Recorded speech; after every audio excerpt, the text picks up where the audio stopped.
Uit het heilige evangelie van onze Heer Jezus Christus volgens Johannes.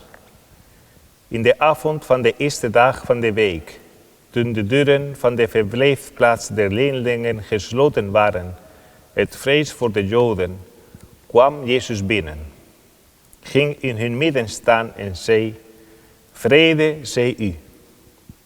Na dit gezegd te hebben, toonde hij hun zijn handen en zijn zijde. De leerlingen waren vervuld van vreugde toen zij de Heer zagen. Nogmaals zei Jezus tot hen: Vrede zij u. Zoals de Vader mij gezonden heeft, zo zend ik u. Na deze woorden blies hij over hen en zei: Ontvangt de Heilige Geest. Wier zonden gij vergeeft, hun zijn zij vergeven. En wier zonden gij niet vergeeft, hun zijn zij niet vergeven. Thomas, een van de 12, ook Didymus genaamd, was echter niet bij hen toen Jezus kwam. De andere leerlingen vertelden hem: Wij hebben de Heer gezien. Maar hij antwoordde: Als ik niet in zijn handen het teken van de nagelen zie, en mijn vinger in de plaats van de nagelen kan steken, en mijn hand in zijn zijde leggen, zal ik het niet geloven. 8 dagen later waren zijn leerlingen weer in het huis bijeen, en nu was Thomas erbij. Hoewel de deuren gesloten waren, kwam Jezus binnen, ging in hun midden staan en zei: Vrede zij u. Vervolgens zei hij tot Thomas: Kom hier met uw vinger en bezie mijn handen. Steek uw hand uit en leg die in mijn zijde. En wees niet langer ongelovig, maar gelovig.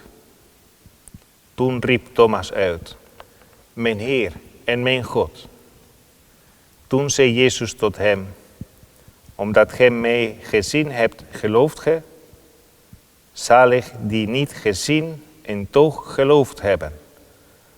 In het bijzijn van zijn leerlingen heeft Jezus nog vele andere tekenen gedaan, welke niet in dit boek zijn opgetekend.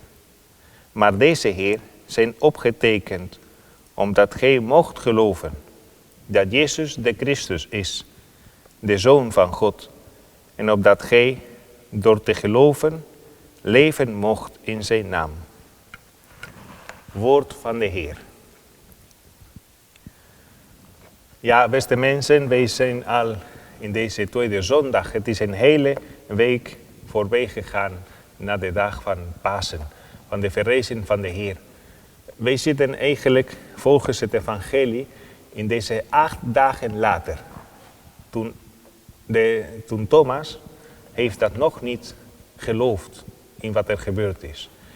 En ik weet niet jullie, maar het gebeurt mij heel vaak dat na de drukte van Pasen, de hele mooie vieringen, Jezus is verrezen, de dood is overwonnen, wij gaan binnen in een hele mooie tijdperk, er is veel meer licht, wij gaan naar buiten en meteen kom je weer terug in je leven en je vergeet dat wij bezig zijn met een hele mooie periode, tijd van Pasen. De kerk heeft niet genoeg om 1 dag of 2 dagen, de eerste en de tweede dagen van Pasen, maar eigenlijk 50 dagen lang viert de kerk deze tijd van Pasen. Omdat de verrijzing van Christus stopt niet zomaar dat Christus is verrezen. Het gaat verder. Het verandert eigenlijk onze hele wereld. En dat moet in ons binnenkomen. Het is heel interessant. Jezus is gestorven. Hij is weer verrezen. Maar het heeft niet zomaar alles veranderd. Er zijn niet zoveel die dat weten zelf. Hij is niet boven Jeruzalem verschenen of in Rome en heeft gezegd: kijk, ik ben God. Nee, het gaat heel langzaam. Hij begint eerst met de vrouwen, dan Petrus en Johannes, dan naar de leerlingen toe. En langzamerhand begint hij die boodschap overal te brengen in zijn dichtgeweeste groep.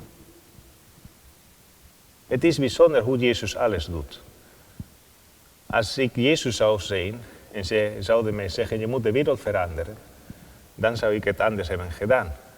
Dan zou ik proberen zoveel mensen te genezen als het mogelijk is. Wij zouden misschien een politieke partij kunnen stichten. Wij zouden misschien een grote revolutie kunnen beginnen. In YouTube alles gaan plaatsen of in Facebook de foto van weet ik niet wie. Jezus doet het heel, heel klein. Maar het is veel meer sterker dan wat wij denken, wat Jezus doet. Jezus komt in het midden van de leerlingen met een bijzondere boodschap. Vrede, zei u. In het Hebreeuws zou het zijn shalom. Shalom alechem. De vrede met jullie allemaal. Maar die shalom, die vrede die Jezus verkondigt, is niet het vrede dat wij zouden misschien kunnen verwachten.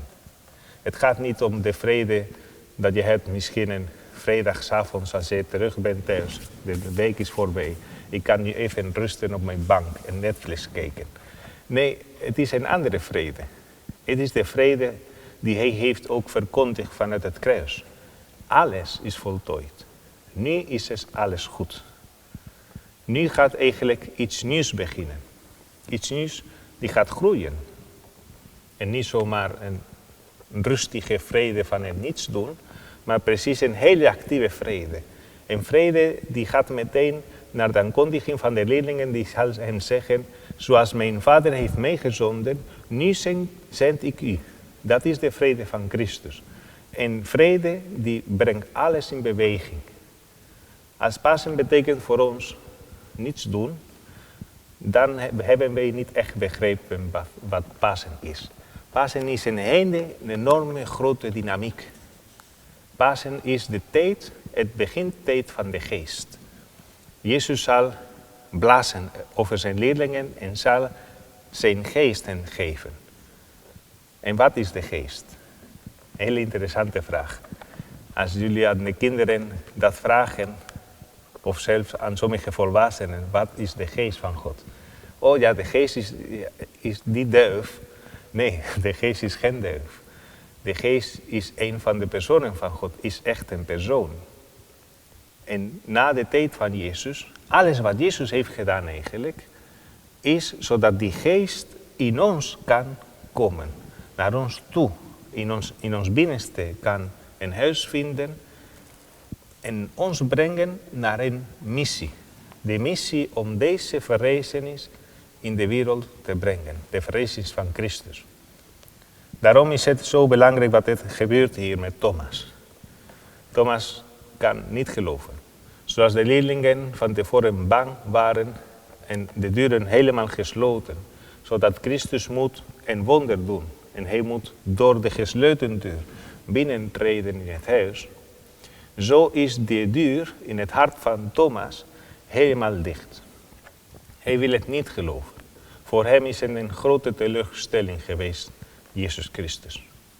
Hij verwachtte iets anders van hem. Hij wilde dat hij hem de wereld zou veranderen op een andere manier. De Romeinen wegjagen uit Jeruzalem. Dat hij de koningschap van David zou willen stichten. En misschien is dat ook voor ons zoiets met het geloof. Velen vragen zich, hoe kan God bestaan als er zoveel lijden is in de wereld? Als ik zoveel problemen heb, als ik moet sterven, als ik ziek moet worden. En daarom is het zo belangrijk om die verrezene Christus te ontmoeten. Toen Thomas heeft dat ervaren, heeft de visie van de wereld veranderd. Hij heeft geen aanstoot meer. Hij heeft ineens begrepen dat het lijden heeft ook een plaats in het leven. Zoals ook in het leven van Jezus had ook een plaats. En zelfs de dood had ook een plaats. Omdat door het lijden en de dood is er iets nieuws. Is er een verrezenis. Die is groter, veel groter dan een leven die Jezus had achtergelaten. Er is een nieuwe leven die komt naar ons toe in deze tijd. Een leven van geest. Dat is heel moeilijk te begrijpen, ik weet het. Omdat het niets is dat in onze hoofd kan plaatsnemen.